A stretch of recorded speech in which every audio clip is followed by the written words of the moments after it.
In this third part of the steam turbine presentation, we shall be discussing about various utilities of the steam turbine. These we can also call subsystems, and they are surface condenser, condensate extraction system, lubrication system, barring gear and jacking oil, gland sealing system, vacuum pooling system, turbine monitoring system, and so on. Surface condenser. Surface condenser is basically cooled by the water. It is a cell and tube type of the heat exchanger, and it is exhaust at the outlet of the turbine steam to cool the steam in, in thermal power stations and other applications also. They are heat exchangers which convert steam from its gaseous stage to its liquid stage at a pressure which is below the atmospheric pressure. The cooling water in locations where cooling water is in short supply, an air-cooled condenser is often used. An air-cooled condenser is, however, significantly more expensive and cannot achieve as low a steam turbine exhaust pressure and temperature as a water-cooled surface condensers. Condensers which are used are either single pass double flow or two pass double flow condensers which are used in bigger power plants. When the steam is cooled, inner gases from the steam is released, which is removed by the steam ejector or vacuum pump to avoid them covering the water tube, which may hinder the steam condensation. In this slide, we are able to see various type of steam condensers. The top left drawing shows the single pass double flow condensers. In this, these are the condenser tube, these are the condenser tube, this is the condenser shell. The water enters from the bottom and flows through towards right in the tubes and again takes a U-turns, flow through the left, and this goes out. The steam comes from the top, gets cooled and come to a storage tank which is called heart well at the bottom. The gases which is released is from the top of it is going to the ejector or to the vacuum pump for the removal. On the right hand top side you can see the total flow of a single pass condenser, and you will be able to see how the water is flowing through the condenser. The steam is coming from the cooling and it is getting cooled, getting collected in the hot well, and the air line, the vapor line to the ejector or vacuum pump is connected through this point that is below the tubes so that the entire air can be removed. On the right hand side bottom we are able to see a also single pass double flow condenser, whereas on the left hand side we are able to see a two pass double flow condensers. So here this is one pass and this is one condenser one, this is two. They are running in parallel, and the advantage of this is that one of them can be stopped and turbine kept running if there is if the tubes needs to be cleaned.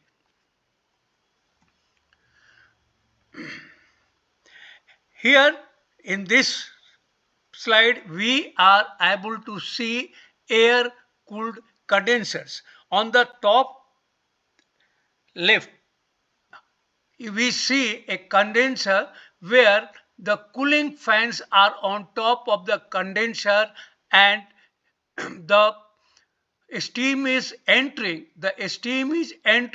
in these tubes from the boiler, and they are passing through this tube and this tube, and cold air is flowing from the bottom to the top, cooling the steam, and the cold water then is pumped back to the boiler through condensate extraction pump. On right hand side, we see that the cooling fans are provided at the bottom of the condenser. The steam enters from the top through this header, and through these pipes it goes down, and the cold water is pumped back to the condenser. The cold air flows from bottom to the top. So whatever gases are there, they are removed continuously by an air evacuation system, which is ejector or vacuum pump. Normally, we are using this only when the water is not available, because they cannot be as effective as water cooled condensers. In this slide, we are able to see the vacuum pump.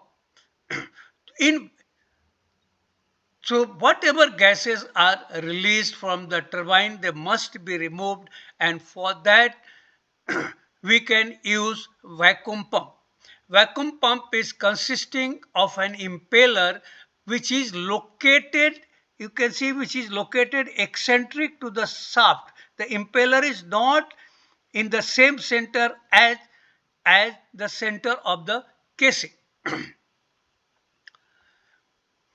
The vacuum is created in the vacuum pump by using, and then we are using, for creating the vacuum, we are using a liquid seal, which is normally water. There is a water seal here, and the pump runs as you are able to see on the top right. And when the pump runs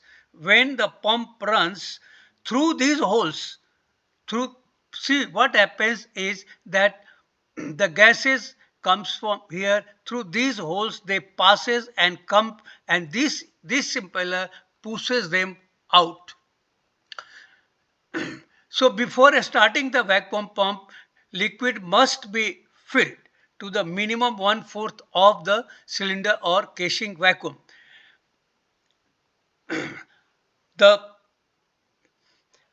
As I told you earlier, it is in two impellers are in two plates, and there are holes in between, which is shown here in this drawing for the gases to pass. When the impeller starts to rotate, liquid starts to move outward by the centrifugal force. Due to this, an area of void or gap is created, a space is created without liquid, and the liquid from the space goes out. In this slide, we will be discussing the steam turbine lubrication system. On the left hand side, you are able to see a figure where all the components are shown, and on the right hand side there is sketch where also all the components are shown, as well as their flow pattern is also shown. This system mainly contains of, in a small turbine, it contains of a shaft driven oil pump, which we call main oil pump. Then there is an auxiliary oil pump to supply the oil during a startup, during shutdown, as well as if the main oil pressure goes down. This is the auxiliary oil pump supplying oil here. Then There may be, in some turbines, there may be a turbo-driven oil pump. Then there is another oil pump we call it emergency oil pump, which is driven by the DC, and that is used when there is a total power failure. In addition to that, there is the jacking oil pump. The purpose of the jacking oil pump is to slightly lift the shaft when the machine is put on the bearing or turning gear. So here we can see, then there are, this is your lube oil cooler. You see all these three lines, all are them joining together and supplying oil to the different bearings. This is oil cooler. This is your oil filter. They're all normally we supply. So let us again come here.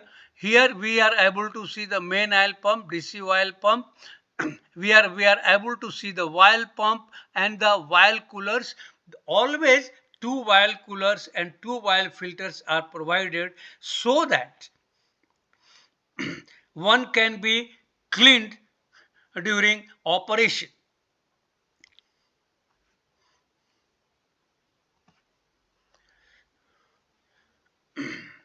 So now let us discuss the purpose. It's a bit more discussed detail.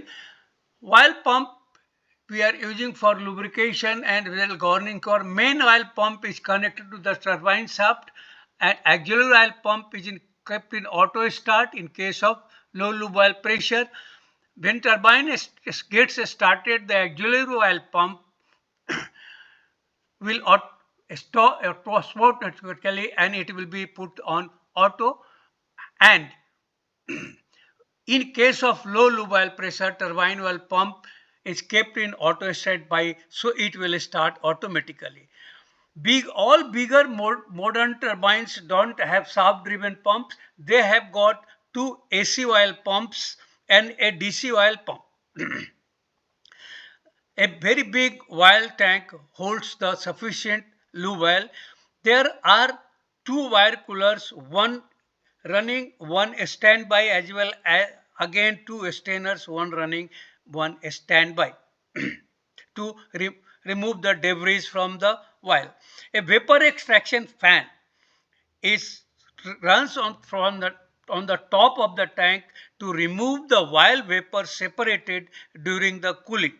Various alarms are provided and they are high oil cooler outlet temperature, high stainer, differential pressure, low oil tank, and each individual bearing high temperatures. A jacking oil pump, as I discussed earlier, is used to lift the turbine shaft during turbine bearing. It can be a steam driven, gas driven. It is used for all types of turbines in addition to a steam turbine. When turbine shaft rotates very slowly or during a startup shutdown phase, the normal lubricating oil supply cannot ensure an adequate hydrodynamic oil wedge to prevent bearing damage or breakdown. Now this hydrodynamic oil wedge means due to the hydrodynamic pressure, there is a small gap between the shaft and the bearing metal. The high pressure pump lift the shaft by a few microns to avoid the metal to metal contact bearing between the bearing and shaft. And bearing gear oil pump is used to supply the oil to run the oil turbine when a steam turbine is put on bearing. Now we will be discussing about a steam ejector. First, let us concentrate on the left hand side bottom figure. So Here, what happens in a steam ejector is basically another form of the vacuum pump. It also produces vacuum by means of Venturi effect. So it works on a motive fluid, which is normally in case of a steam turbine a steam, and it passes through a small nozzle. It passes through a small nozzle because we are reducing now the area, the velocity of the steam increases and it flows further, and this portion is called the throat. From the throat is connected to the vapor line coming from the steam turbine. It sucks the vapor and then flows further right down, and there is here we see the diffuser throat. At the diffuser, after the diffuser throat, the area increases, the velocity decreases, and the mixture and of water and steam goes out.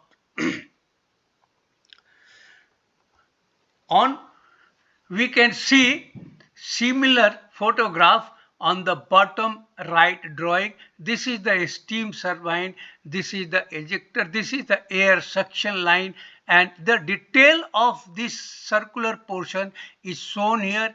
Steam is coming from the here, gases are coming from here, and then they are going out. In bigger machines, the steam and air which is coming out passes through a cooler. Which passes through the cooler, the steam is cooled down and sent back to the condenser, and the air is discharged to the atmosphere. Now let us see the top right. Let us see the top right diagram where we are able to see when the vacuum is created. You see the air, steam is coming here, and this is the nozzle, but only when steam is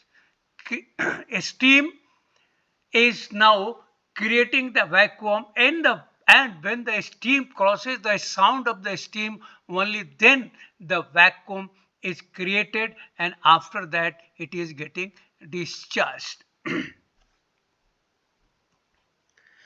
Now we are going to discuss about the bearing or turning gear.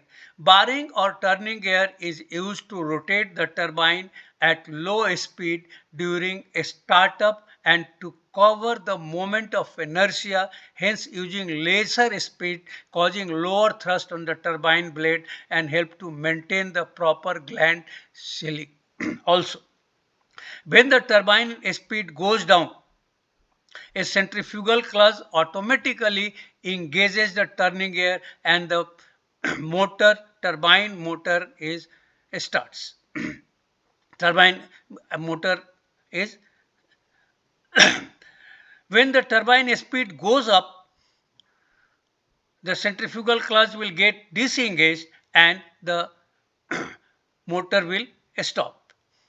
The turbine When turbine stops or strip, the turbine speed comes down with the turning gear gets engaged and motor starts automatically to cool the turbine rotor to avoid the bending of the shaft. Modern turbines are using oil turbine fitted on the turbine shaft, and an oil pump supplies the oil to run the turning gear. Jacking oil pump must be running during bearing to slightly lift the shaft above bearing gear with high pressure oil. Now we will be discussing the turbine gland sealing system. You see, because the steam on the high pressure side leaks from the shaft from turbine casing towards osmolar along the shaft. So there are so many leverings are given. There are so many leverings given here, packings given here to reduce the pressure of the turbine. Now, and then the steam, this is the leak off pocket from where the steam leaks and it goes out on the low pressure side, which is on the suction to seal the low pressure side of the turbine. Now, the steam is, which is further, excess steam is cooled in the condenser and it goes to the condenser, and the vapor created is removed either by a vacuum pump or a ejector. When turbine is not running, when the turbine is not running and we want to start the turbine, if there is no steam available in the turbine, then through this line, steam is supplied to the leak off pockets and it seals both the high pressure side as well as the low pressure side. As the turbine starts running, as pressure starts going up, slowly this valve will get closed. This valve will get closed and the system will work with the normal operation. Now, let us see what are the parameters we need to monitor in turbine. So, we are measuring high vibrations for each and every bearing of the turbine. There is a measurement of overspeed and the turbine will trip on overspeed.